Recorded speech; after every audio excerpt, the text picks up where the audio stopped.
Lieutenant Colonel Cassidy gets Sergeant Summers, Harrison Summers, from B Company, Baker Company. First Battalion. From the 1st Battalion, and says, I need you to clear this barracks. So this is, now I introduced you to this story. Yeah, I love it. I think it's such a brilliant idea. Not one that was on your radar. No, I've never heard of it at all. So, and what we don't, and it seems it's escaped other people's attention, because up at the crossroads there's a memorial to a combat engineer, Chris. Yeah. Killed on D-Day, but there's no Summers. Oh, and we've got a map which suggests that the attack is coming from that way, but that makes no sense. It doesn't really make it. It doesn't seem to make any sense. No. 1st Battalion, 502nd, come down that way. There's a battery over there. Okay. At the other end of this road, past the crossroads, across the crossroads. So there's a battery a bit like the one at Breakhorn Manor. Yeah. That's threatening the guns at threatening the beach. Okay, beach so they've got to take it out in exactly the same way that that Dick Winter and Co. They deal with that. They get their causeway. They cover their causeway. Yep. But then they know there's a barracks here in Mésières. The XYZ buildings. This is a big, noisy, confused day. A confused action. It's one guy doing an awful lot of it on his own. He's not writing this down. And he's not drawing a neat little map in a book in the 1960s. What happened? This is such a little-known episode. There have been very different views about which were the houses Summers attacked and from what direction they were moving through the village. But by marrying up the accounts with walking the ground, we've been able to accurately work out what happened and where.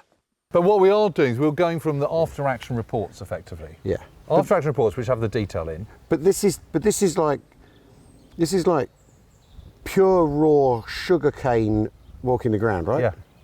Yeah. I get such a kick out of It's not the this. refined sugar walking the ground where we know exactly where we're going. Well, we know Iron Mike is, and there's a little pathway and there's a little plaque. So this is the kind of, you and I walking the ground and trying to match up those descriptions with what we are seeing on the ground. Yeah. Yeah. And what you have to do is you have to take a kind of a middle course. You have to take what makes the most sense is almost certainly what happened. Yeah. And we've been through this village, this little hamlet. We've seen what there is. The only big cluster of buildings and separate barns is this complex further down the road that way. Yeah. And it's a classic Norman, large farm buildings, all higgledy-piggledy around each other. Loopholes. And they're loopholes which they've cut for firing their guns through. Mm-hmm. But this means barking dogs, chickens, the locals going, oh God, would you just use this? Yeah. Who are these people? Never had any visitors here before. Yeah. Why are they suddenly interested in us? This is the bit of Normandy where you don't get World War II in your face every summer. Do you know what? I haven't seen a coach since leaving Summer. No. There's one Stars and Stripes at that end of the village. So this is a bit where they haven't showbizzed it. And maybe this is like Simon Cowell discovering a exciting young singer. Yeah. But when we come back next year, this is going to be Somersville. According to Google Maps and according to the map in Drabstone, Normandy by Napier Crookenden. They don't all have the same cover. This is like my personalised, customised copy. No, anyway, I like it. It looks like it's worn. So they've dropped over there basically, and they've had a pretty good. And this is Company A and B from the 502nd. And men from Charlie Company as well. Okay. It's the 1st Battalion, 502nd, Lieutenant Colonel Pat Cassidy. Yep. 3rd Battalion are to their south. And they've had a good drop, haven't they? They've had a good drop. 3rd Battalion are coming through to their south. Is securing the exits off Utah. Because Utah Beach is there. Is there, right? Yeah, exactly. A couple of miles that way. Yeah. And they move up to here and they take over the first house in Les Mésières they encounter, which may be... Well, we saw that when we came in. It was a huge, great, big farmhouse, manoir. So the first thing they encounter, they're fired on from the house, they storm it, they break in, and there's only a little old lady in there, right? Oh. Right? So who fired on them, right?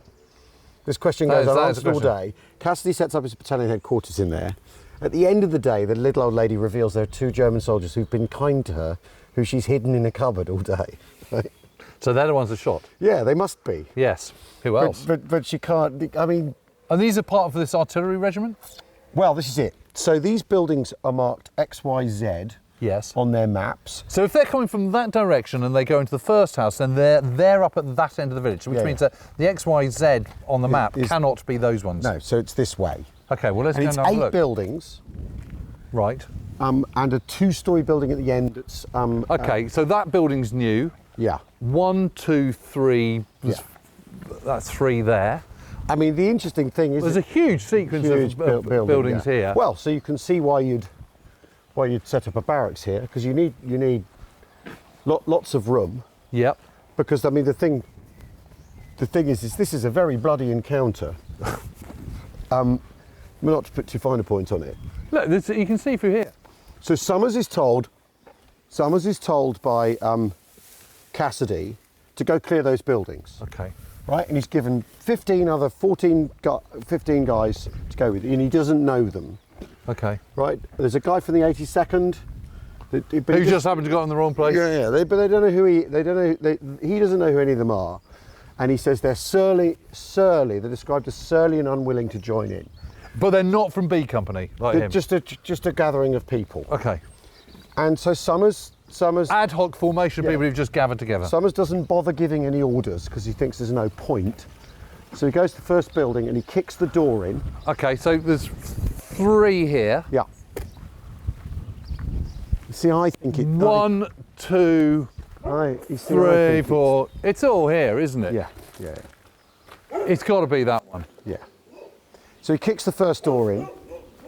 It's got to be this. There's a bunch of Germans in there, 4 or 5 Germans. He kills them all.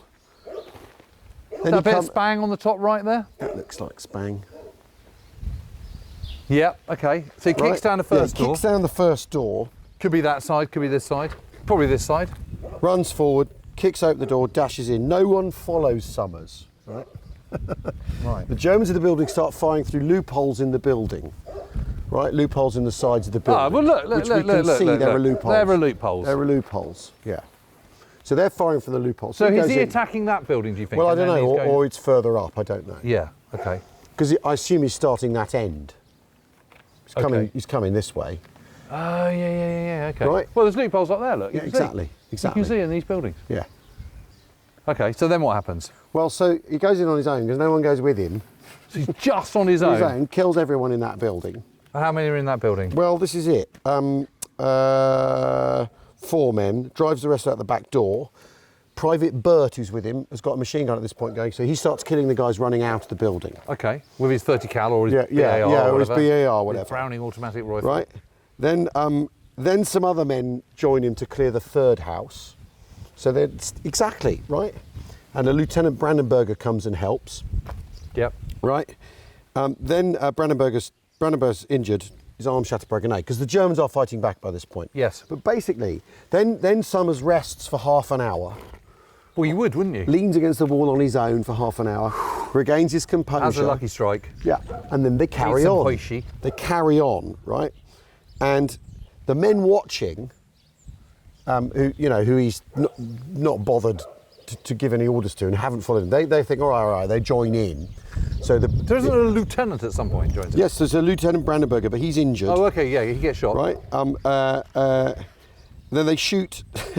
So Private John Camion, who's watching, can't stand for this for another moment. There's an officer from the 82nd joins in. Yeah. Right. Who's shot in the heart and killed. Oh my God. Right. So Camion joins in. They then kill 30 more Germans. Oh my God. Between Summers and Camion. And does it say what Summers has got? Has he got a Thompson? He must have. It's a Tommy gun, I think. And Camion has a carbine. And then the last house is the mess hall.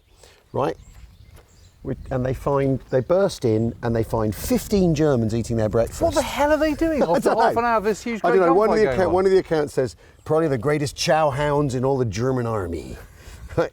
They really want their breakfast. Yeah, this is the thing about these things that don't make any sense whatsoever. I mean, the bread's really nice here, right, isn't it? Yeah, well, it is, We've fallen victim to the bread and butter here, so maybe it's just that they need. I know there's a massive fight going on. I know we're surrounded by my fix of white, crusty French bread. I'm not moving until I've had my croissant. But basically, he then kills everyone. Just saying. By the end of it, Summers is essentially killed, and it's all goes until 3:30. What, to clear all this? Yeah. Because this is like Breakwall Manor. Because it's in fits and starts. It's just like Breakwall Manor, right? I cannot understand why these guys are still having their breakfast with all the shooting on them. Right. And after Summers has had a half-hour kip. Yeah. Right. Yeah. So Summers kills everyone having their breakfast, right? So another 15 guys, right? Then the last building is the main barracks, a 2-storied stone building separated from the road by an open field and an earthy bank that was topped by a hedge. There's a description. Oh. It's got to be that way. There was one more this way, wasn't there? So maybe that's why, because it's a bit further on. Yeah. Yeah. And they're gathering their composure and... Well, some buildings down here. Earthy bank. Earthy bank and a hedge. A 2-storey building. Yeah. Well, there's another building beyond there. Yeah.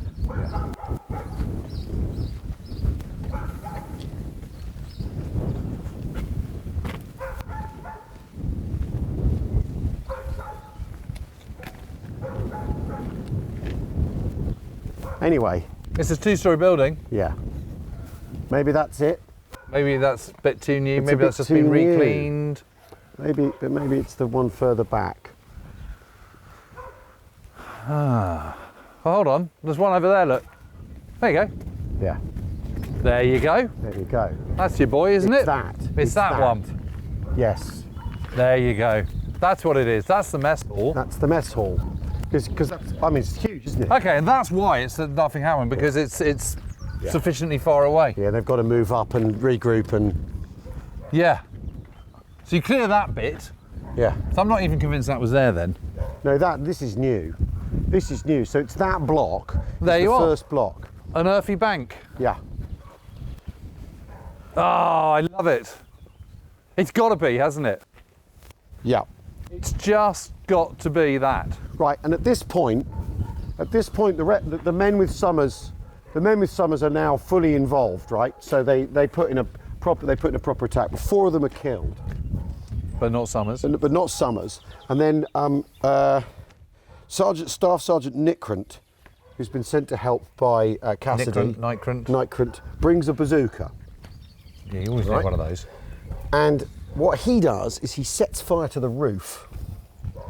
Right, he fires 4 or 5 rounds into the roof of the mess hall. Yeah. And then the Germans start pouring out. And then they hose them. And they kill 200 guys coming out of the mess hall. Oh my God. And well, no, they kill 50 running out of the burning building. So they killed 200 in the whole thing. Yeah. Yeah. Of which Summers is personally responsible for about 100 of them. Yeah. At 3:30 it stops. I guess it's time for a smoke. Is that what he says? It's the Summers. Is that what he says? Yeah. I guess it's time for a smoke. How do you feel? Someone says. Not very good, he replied. It was kind of crazy. I'm sure I'll never do anything like that ever again in my life. Well, he doesn't, because he goes back and then at Carentan he picks up because the men who see this campaign for him to get Medal of Honor. He doesn't get a Medal of Honor. He gets a Silver Star, and then he gets a DSC at Carentan, where he's running backwards and forwards across an open field to collect ammunition for his men. Wow, what amazing An amazing action. An amazing action. But I think it's probably disappeared a bit because they have a generally good day. Yeah. 1st Battalion, 5 2nd, they achieve their objectives. They never made a TV series about it. And they haven't made a TV series about stuff. So that's about Sergeant Summers. But Harrison I Summers. feel very, very comfortable that we've got this right. I think it's probably it. It's probably it. But also it makes sense because it's actually, it's several hundred yards from the main action. So that kind of all makes sense. Yeah. Ah, God damn it. Ah. God damn this bocage. God damn this bocage. All right, now you've done it, I'm going to have to, aren't I? Yeah, you got to, of course you have.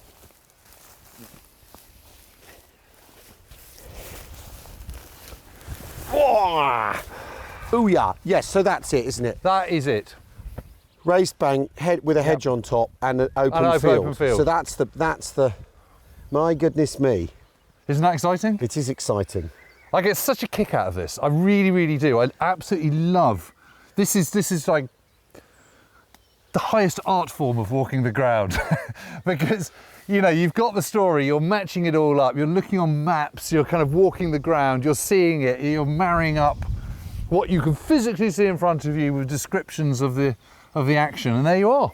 But you can see why because it's obviously that complex there, isn't it, that we've back there. Yes. But why then? Because they've got loopholes. There's a cluster of buildings. Yeah. But then you've got to then organise yourselves to get up here. Yeah. And again, it's with men he doesn't know. So it's not like. So I said to I said to Billy, So you what know, said to Lenny? said to Lenny, put some covering fire down on with the BAR. He can't do that. Ah, hell, this is BS. Yeah. Yeah. And then Staff Sergeant Nicker with his bazooka, and the 50 Germans ran out and they kill them all. I mean, they're not. The other thing is, no one is getting taken prisoner in this encounter, apart from those two lads hiding in the cupboard. So the Sherwood Rangers in kind of late September, October 1944, they're in that, you know, they're on the island and stuff, and they're up near Nijmegen. Yeah. And they're working with the 82nd Airborne. Yeah, that's right. And they all say they are, without question, the toughest soldiers we've ever come across. You can see the sea through the trees, can't you? I can see the sea from Do you here. see how close they are to Utah Beach? Yeah, it's amazing. It's absolutely amazing. It's absolutely, completely brilliant. And I just love it. I love this. I'm so glad. Some bazooka rounds into that roof. I'm so glad we found this. Flush your krauts out. Whoa!